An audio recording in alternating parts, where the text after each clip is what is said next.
Solapur news 24 मध्ये आपलं स्वागत आहे। आजच्या प्रमुख बातम्यांवर एक नजर टाकूया।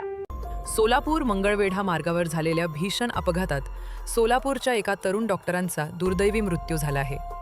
डॉक्टर निखिलेश नागेश मठ वय 36 राहणार कन्ना चौक सोलापूर यांचा गुरुवारी दुपारी तिरे गावाजवळ अपघात झाला। मिळालेल्या माहितीनुसार डॉक्टर निखिलेश मठ हे मंगळवेढा येथील एका खासगी रुग्णालयात सेवा बजावत होते। गुरुवारी दुपारी ते दुचाकीवरून सोलापूरकडे परतत असताना तिरे गावाजवळ त्यांच्या दुचाकीवरील नियंत्रण अचानक सुटले आणि गाडी घसरून अपघात झाला। या अपघातात त्यांच्या डोक्याला गंभीर दुखापत झाली। स्थानिक नागरिकांनी तात्काळ मदत करत त्यांना रुग्णवाहिकेतून सोलापूरच्या श्री छत्रपती शिवाजी महाराज सर्वोपचार रुग्णालयात दाखल केले। मात्र डॉक्टरांच्या सर्व प्रयत्नांनंतरही उपचारादरम्यान त्यांची प्राणज्योत मालवली।